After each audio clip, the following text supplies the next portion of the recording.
Hi folks, just a quick video about your photo equipment and what you actually need versus what you actually want.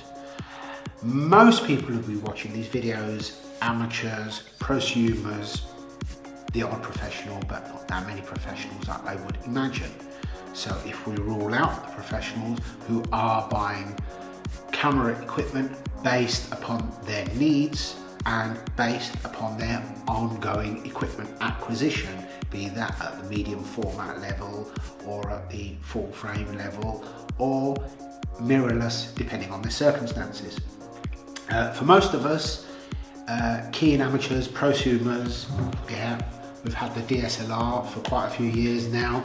This is the D7000, I've got the later ones and the 750, similar sort of size and weight, give or take a little bit.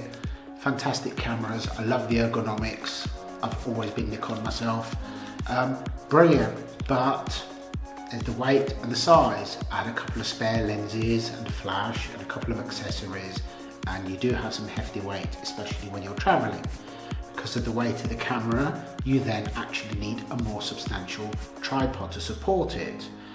On the other hand, mirrorless have progressed so much. This camera, the A6000, along with the A6300, which I can use for 4K video. I prefer the 6300 for video because it also has a mic input, which sadly this doesn't have. But for me, this lens really goes together well with this camera. This is the 12mm Samyang lens, f2.8. I really like this lens. It's manual focus, but with focus peaking, it's a doddle to use. The weight of this is significantly less. I can pack this with a couple of spare lenses, a small flash for occasional use, and I don't even notice it. It's actually made my photography much more fun without sacrificing image quality or resolution. This is 24 megapixel. Okay, the 7000 is only 16 megapixel, but the 7200 and the 750, they're also 24 megapixel. You have to go up to the D850s to get higher resolution, and anybody who's used one of those will find that the massive files that come off of the 850 really makes your computer work hard and your storage space, and for most of us it's overkill. You'll never ever need that resolution. You hardly ever need 24 megapixels, to be honest. Much less is fine. Even if you're using this for time-lapse, 4K time-lapse only requires 8 megapixels. So this is more than enough for anything that you'll ever need. And it has speed, it does have a pretty good buffer, it does have a fast frame rate, it does have very good, quick, accurate focusing. There is not available the fast zoom lenses that are available for the Nikon.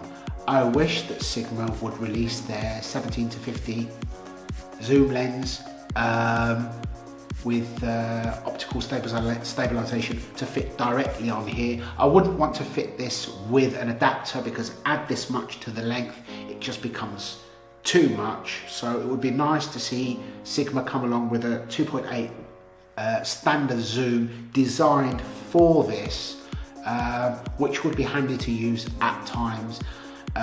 They do make an f4, it's very expensive and the quality doesn't justify it, so I've just resigned myself to just using primes, and more often than not, because the weight is less anyway, I normally carry two bodies, and I'll have a wide on one and I'll have a medium standard lens or whatever on the other body, and I find that can work very well for me, and I've always got nice light fast primes on the camera.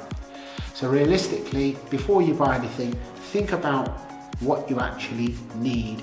Think about the usability of it, because the days of having to carry around a lot of weight to take quality images are over. You can use tiny little camera like this, and this is This is a crop sensor, but the A7 series Sony cameras, they're full frame and they're only slightly bigger than this. And then it depends on the glass. Of course, you cannot beat the size of the lens. A 17 to 50 or a standard zoom on a full frame, which would be say a 24 to 70, is going to be the same size regardless of the camera. And when the camera body is a bit smaller, it actually doesn't balance up well with a big heavy lens on. So there is a sacrifice in that department. It is difficult, especially if you're going up to the full frame standard zooms. They will be heavy and they will be a little bit front heavy for a mirrorless camera. But I've got used to using my prime lenses, and I'm finding now that I only need a little bag that doesn't weigh a lot, that I can take anywhere, whether I'm going abroad, fits on my little bag that I take on board, and I don't even notice the weight. So I'm enjoying, not only am I enjoying my photography more, but I'm finding it easier now, and I'm finding that I'm less inclined to begin thinking about leaving my camera at home because I've started to get fed up of the weight. So whatever you choose, as I always say, the camera comes last. The formula for good photography is always the same. Creativity, light, lens, body. The camera comes last. Okay, bye.